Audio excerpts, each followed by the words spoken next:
Este es un programa de BTR.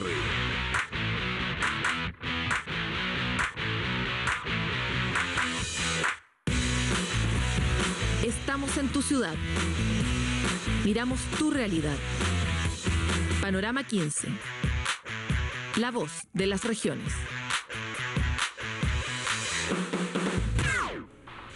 Cuando hablamos de ciudades hablamos de problemas complejos, hablamos de humanos, de cómo esos humanos se comportan, dónde prefieren vivir, cómo se transportan, qué necesidades tienen, cuánta basura producen, qué capacidad de carga tiene que tener la ciudad para poder abastecer a estos humanos de sus necesidades, y tratamos de que ellos también tengan una vida más cómoda, o así debiera ser. Entonces se trata de construir ciudades que sean amigables con los ancianos y con los más niños. En esta tarea en Chile estamos a años luz de lo que podríamos estar para otorgar también a nuestros ciudadanos una mejor calidad de vida y también para enfrentar los desafíos que tenemos en el mediano plazo. Hoy esas mismas ciudades ya no tienen recursos ilimitados, tienen problemas de agua, ya no sabemos mucho qué hacer con la basura y cómo tratarla. Estamos necesitando urgentemente el desarrollo de una industria que sea capaz de convertir la basura también en un nuevo producto para producir nuevas cosas, como plantea la economía circular. De todos estos temas es que queremos hablar hoy día en el marco del Congreso sobre Desarrollo de Áreas Metropolitanas. Así que quédese con nosotros, que hoy día estamos con un especialista que vino a hablar sobre este tema. Bienvenidos a Panorama 15. Panorama 15. La voz de las regiones.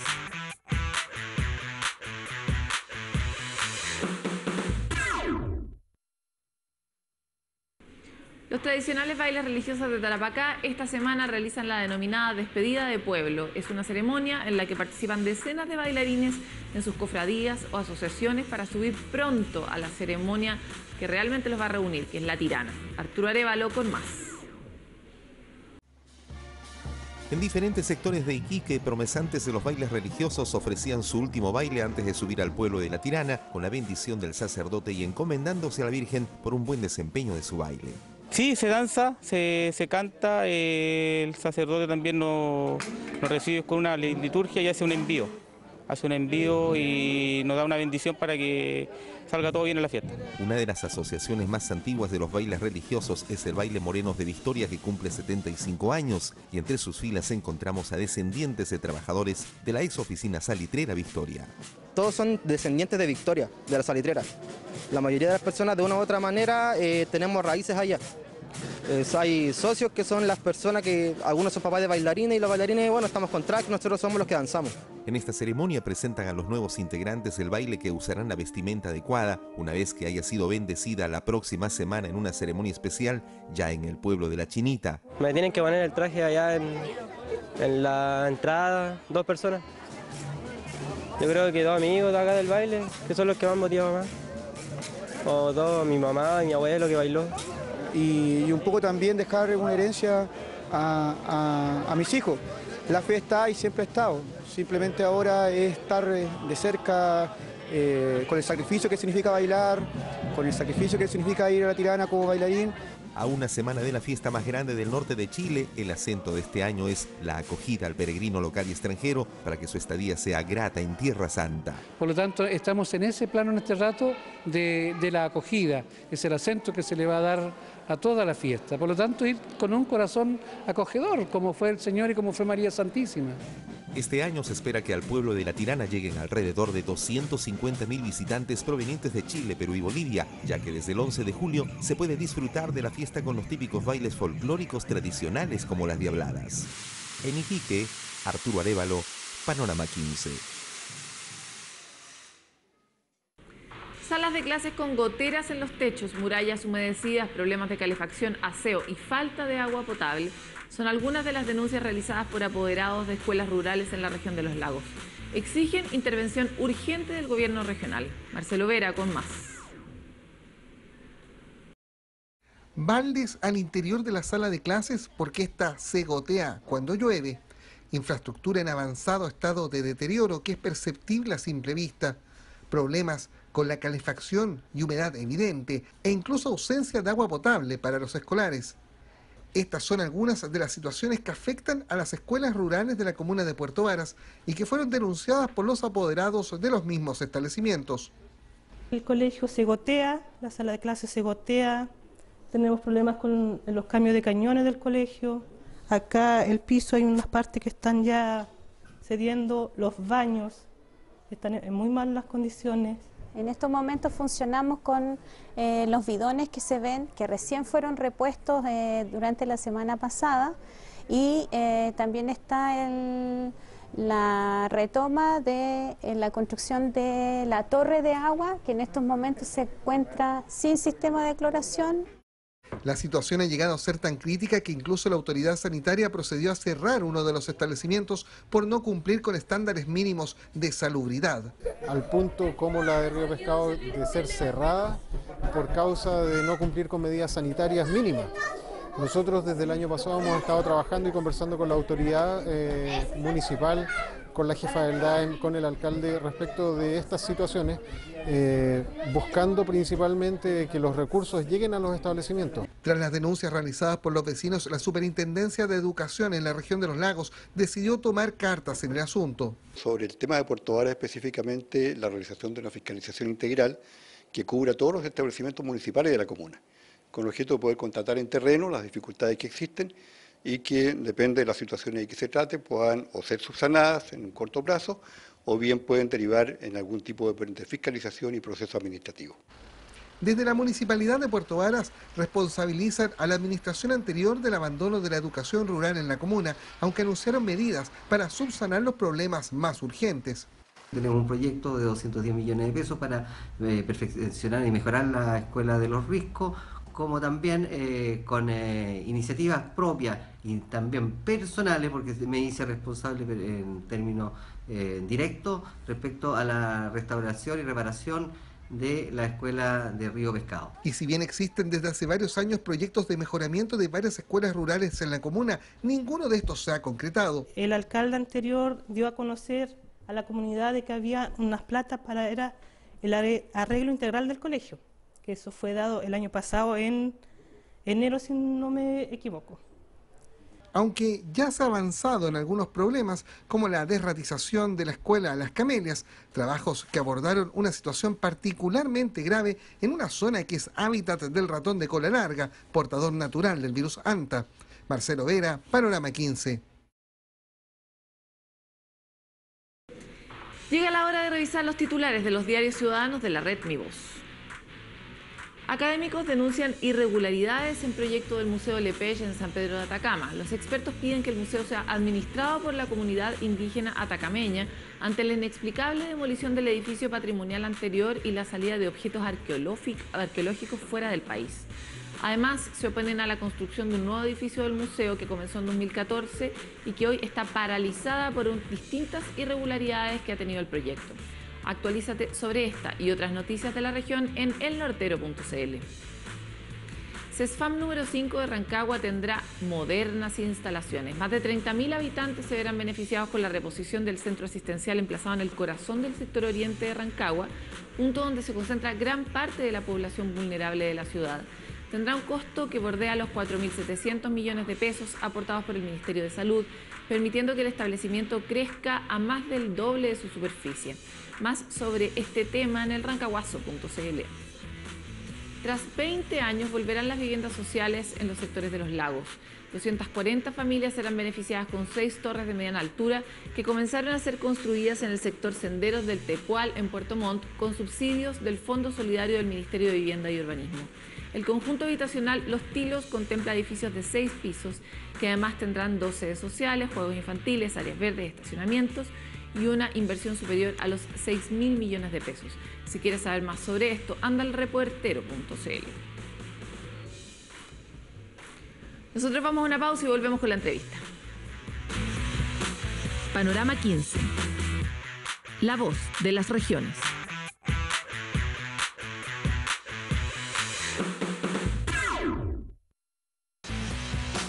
Panorama 15. La voz de las regiones.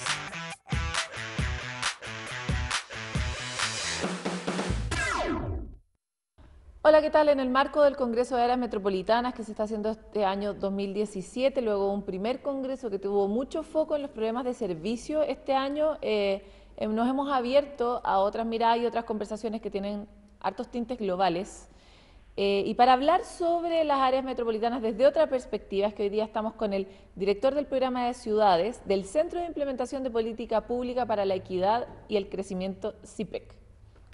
Gabriel, muchas gracias por estar con nosotros. Gabriel Lanfranchi. Gracias, Paloma, por invitarme.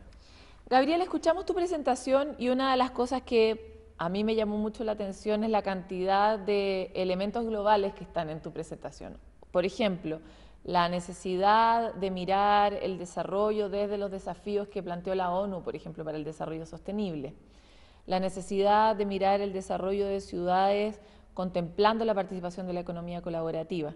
Esas conversaciones que parecen estar como en Júpiter, resulta que aparecieron en tu presentación como una de las claves para poder enfrentar los desafíos de ciudades a mediano plazo. ¿Por qué? Es que vivimos en Júpiter. Dale. No, nos damos cuenta que el mundo se ha vuelto una pequeña aldea, ¿no? Entonces, las cosas que hacemos en un lugar o dejamos de hacer en otro tienen una implicancia global, por un lado. Por otro lado, también me parece que el hecho de la Internet y todo lo que nos hemos conectado nos lleva también a poder pensar en red. Entonces, problemas que enfrentan aquí gestores de ciudades en Latinoamérica también tienen un diálogo con lo que pasa en Europa o con lo que pasa en otros lugares del mundo o en África. Entonces, todos estamos de alguna manera aprendiendo entre todos de qué es lo que pasa. Y hay muchos desafíos que son desafíos globales, que tienen que ver con un tiempo, ¿no? Con la era urbana, como lo llaman. Mucho se habla de que hace unos años, creo que en 2008, hemos pasado a ser más de la mitad de la población, una población urbana, por primera vez en la historia de la humanidad. Bueno, esto en Latinoamérica lo sabemos hace rato, no es novedad para nosotros, pero lo que sí es novedad es que hay algunas cuestiones que son tendencias globales, como por ejemplo el aumento de la inequidad, que nos pega a todos, y nosotros vivimos, sí, en la región más inequitativa del planeta. Y nosotros somos uno de los países más con mayores problemas de equidad también. Bueno, entonces ahí es donde todos podemos aprender algunos de los otros y tratar de dejar que esto no naturalizar este tipo de problemas. Llega un momento en que uno te dice, bueno, basta, ¿cómo lo vamos a encauzar de otra manera? Entonces, de esa forma es que empezamos a entender la responsabilidad que tenemos hacia las cuestiones de inequidad, pero también hacia los temas de cambio climático. Y la otra cuestión global es la tecnología. Hoy tú viajas a cualquier lugar del mundo y encuentras gente usando un smartphone o un teléfono inteligente, por decirlo en castellano. Y eso es un poder que tenemos los ciudadanos, los individuos de cada lugar del planeta que es increíble, que nos conecta a todos entre todos. Entonces, estas cuestiones de alguna manera nos hermanan y nos acercan a tratar de solucionar entre todos estos problemas. Vamos por puntos. Parte de lo que planteas en tu presentación es que uno de los desafíos que plantean es el desarrollo de ciudades, en estos desafíos que pone la ONU, ¿verdad? Las Naciones Unidas. ¿Por qué están las ciudades dentro de los desafíos de sustentabilidad? Bueno, yo creo porque se ha comprendido que la mayor parte de la riqueza del mundo se genera en las ciudades, ¿sí? Pero también, al mismo tiempo, la mayor cantidad de contaminación y la mayor inequidad se dan en las ciudades. Entonces, fíjate cómo esta cantidad de índices para bien y para mal, en el fondo. Sí, sí, de situaciones, digamos, que después se miden. Si tú quieres mejorar los indicadores, tienes que trabajar fuertemente en la gestión urbana, que es el terreno, es el escenario donde ocurren estas cosas. Estamos condenados, justo antes de ti estuvimos hablando con una persona que trabaja en particular en esos indicadores, y él decía que de hecho algo que comparten las áreas metropolitanas, por lo menos en Chile, tiene que ver con grandes niveles de segregación. En tu experiencia con el mundo y dedicado a estos temas, ¿ser ciudad es igual a ser segregado? No, no necesariamente, al contrario, yo creo que la ciudad es una gran generadora de oportunidades, pero depende de cuáles sean las reglas del juego que tú pones. Para ponerte un ejemplo muy sencillo, hay ciudades en Argentina que no aceptan, como Rosario, una ciudad muy importante, que no acepta la construcción de barrios cerrados, de comunidades cerradas.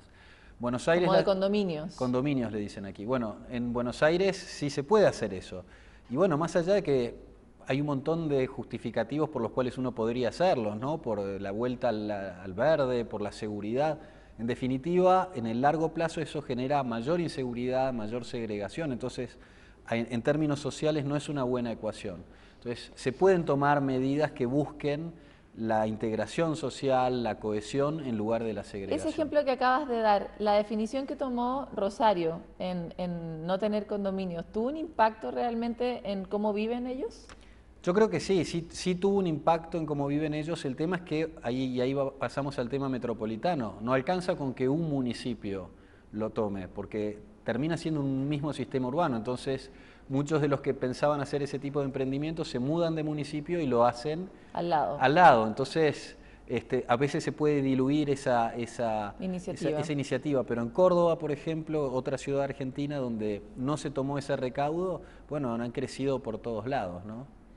En este mundo súper conectado donde la ciudad es un elemento clave, ¿qué tipo de fórmula y de regla uno podría tomar como guía para poder desarrollar ciudades que hoy día están en una escala chiquita, pero que se nota que van a crecer como para poder prevenir la segregación? Mira, un buen ejemplo es el caso de New York, ¿no? Uno mira New York, hoy es una ciudad, una megápolis enorme, capital de vaya a saber cuántas empresas del mundo y de gran cantidad de flujo de todo tipo. Pero cuando ellos pensaron en el Central Park, eran una ciudad pequeñita. El Parque Central no estaba en el centro, estaba bien alejado. Entonces, esa visión de verse grande, inclusive muchos años antes de que esto suceda, es una recomendación que yo daría a todas las ciudades intermedias. ¿De qué manera empiezan a pensar su infraestructura urbana, metropolitana, antes de ser metrópolis? Porque luego cuando lo sean... Los terrenos se ocupan y ya no se puede replanificar. Es un activo único y eso es lo que te convierte en una ciudad grande porque te has pensado grande desde el principio. En relación a... Tú mencionaste mucho los temas de cambio climático. Uno podría decir, ¿y qué tiene que ver el cambio climático? Cuéntanos, ¿qué tiene que ver el cambio climático en esta conversación? El cambio climático llegó para quedarse. Es una cuestión que, si recordamos, tan solo unos 10, 12 años atrás, Al Gore sacaba ese documental que luego ganó un premio Oscar y muchos decíamos, pero ¿de qué está hablando este buen hombre, no? Creo que se han ido dando en todas las ciudades del mundo sucesos, ¿no? O de mucha inundación o de sequía, para los cuales las ciudades no estaban preparadas. No es que el planeta no está preparado, pero las ciudades no estaban preparadas. Y eso va a tener impactos durante muchos años y va a empeorar durante muchos años, así hagamos todo bien. Contaba que en el MIT un profesor decía que así hagamos todo bien los próximos 70 años nos llevará todo este siglo a volver a la situación de 1990, que es la que se toma como piso, ¿no? Para medir la cuestión. Entonces, tenemos que aprender a poner por delante las cuestiones de mitigación, pero sobre todo atender todas las que tienen que ver a la adaptación, con urgencia, porque si no vamos a sufrir muchas muertes o pérdidas materiales enormes, y eso es una responsabilidad de quienes gestionan las ciudades. Y de nuevo, ese tema es un tema metropolitano, porque de nada sirve que si tú eres la alcalde de un municipio, lo resuelves perfecto y yo no hago nada. Cuando venga la inundación, tú también vas a sufrir los problemas de mi falta de acción. ¿Cómo hacemos nosotros para utilizar inteligentemente los aprendizajes? Porque Chile es un país en el que también exportamos catástrofes, ¿verdad? Tenemos muchas al año, de muchos tipos. Tenemos problemas con los volcanes, con los incendios, con los terremotos, y podría seguir la lista, ¿verdad? Sin embargo, no tenemos necesariamente esa curva como de aprendizaje o de recordación de la tragedia que nos permita sistematizar el aprendizaje, a excepción de la regla sísmica, digamos, que es mundialmente conocida. El resto de las tragedias que nos pasan una y otra vez más o menos de la misma forma. Entonces, ¿qué están haciendo las ciudades o qué se está hablando en el mundo sobre cómo aprender rápido de cómo adaptarse? Hoy se usa un término que es medio difícil de explicar, pero fácil de entender, que es la resiliencia. La resiliencia es la capacidad de los objetos de volver a una situación inicial después de un shock. Cuando yo suelto este vaso de vidrio al piso, probablemente se rompa. Pero si fuese de plástico, al apretarlo, puede volver a una situación muy parecida a la anterior. Yo creo que el pueblo chileno es resiliente porque sufre demasiados golpes, pero siempre vuelve a su situación y a veces vuelve con sus capacidades renovadas. Y eso es muy importante, eso se aprende desgraciadamente a los golpes, pero es una capacidad que no todos tienen. Y ustedes sí están preparados para eso. Entonces, ahora poner la inteligencia, digamos, no solamente del sector público, sino también del sector privado y sobre todo de la ciudadanía, para tomar esos aprendizajes y poder pararse y hacer frente a eso puede ser hasta una ventaja competitiva si lo saben usar bien. Gabriel, tú planteabas el rol de la economía colaborativa. ¿Puedes primero explicar qué es la economía colaborativa en cortito y ver cuál es el rol de eso en el nuevo desarrollo de la ciudad? La economía colaborativa tiene varias definiciones distintas, es un término bastante nuevo, por lo cual hay que decir cuál es la que uno toma. Dale. La que yo estoy usando en este momento es la que estamos trabajando junto con el Banco Interamericano de Desarrollo en un proyecto muy grande, donde vamos a hacer laboratorio para toda Latinoamérica, y viene de este término que en inglés se dice sharing economy, que ya no es economía colaborativa, sino economía compartida, ¿no? Entonces fíjate el matiz de la diferencia, y que busca la transacción de bienes y servicios a través de las nuevas plataformas digitales. Entonces, esto está revolucionando de manera silenciosa el mundo en el cual vivimos y cambiando el contrato social tal como lo entendemos. De cuántas horas tiene uno que trabajar por día, quién es productor y quién es consumidor, esta idea del prosumidor empieza a aparecer, porque para dar algunos ejemplos, tanto en la movilidad como la cuestión de los autos, ¿no? Que uno de golpe puede empezar a subir o no gente y cobrar por el viaje, o de ofrecer de tu propio departamento para dormir, o por qué no cocinar en tu casa para gente que podría querer venir, y así infinita cantidad de distintas transacciones que antes no las esperábamos, ¿no? Y esto está poniendo en juego todos los marcos regulatorios que nosotros conocemos, porque están pensados a nivel local, con figuras prepautadas, y hoy la gran discusión que hay sobre Uber en muchos países es justamente esa, pero ¿quién maneja? ¿Quién ha habilitado a esta persona para hacerlo? ¿Quién sabe cómo está ese auto? ¿A quién le pago? Esta es una transacción que se produce en otro país. Todo eso es un mundo que se nos viene, en el cual obviamente me parece razonable que los estados nacionales estén repensando si autorizan o no esto, pero es algo hacia donde va el mundo, entonces va a haber que encontrar... También es difícil resistirlo, digamos. Claro, va a haber que encontrar el punto de equilibrio, ¿no? Donde cada comunidad se siente cómoda, pero esto va a empezar a pasar, y bueno, en el marco de este proyecto que te contaba con el BID, lo que estamos tratando de hacer es ver cómo podemos fomentar esto a nivel local, para que sean los emprendedores sociales... ¿Por qué querríamos fomentarlo? ¿Qué de bueno tiene para la humanidad?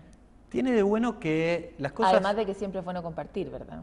Lo que tiene de bueno pasa por ese lado, que busca aprovechar la capacidad instalada de las comunidades. Entonces, en este tema se sospecha que el 50% de los recursos, de los bienes que tenemos, no los estamos empleando. Exactamente. Entonces, esa búsqueda de aprovechar lo que uno tiene, de no tirar las cosas, sino tratar de reciclarlas y volver a ponerlas, lo que a mí puede no servirme, a otro le puede servir. Entonces las plataformas permiten ese nivel de confianza que tal vez no hay para poder generar esos intercambios.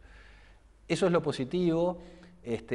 Desde el punto de vista de la inclusión puede ser muy útil, porque si, por ejemplo, en Argentina hay un nivel de una economía informal supera el 30%, el 40%, entonces cuando tú tienes niveles de economía informal muy alto, esto puede ser un vehículo para, un soporte, para formalizar un montón de transacciones que no se ven, y al mismo tiempo la otra cara de la moneda es que si esto se convierte en unos pocos monopolios controlando todo este tipo de servicios, es un peligro también, porque puede generar mayor segregación, mayor diferencia. Entonces, nada, esto es muy nuevo, estamos empezando a estudiarlo y la verdad que es súper apasionante.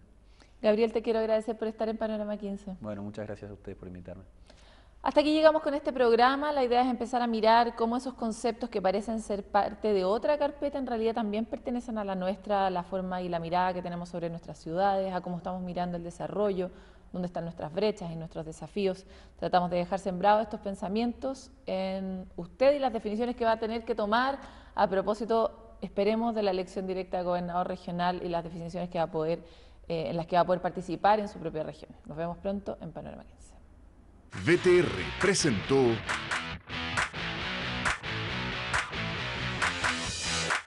Estamos en tu ciudad.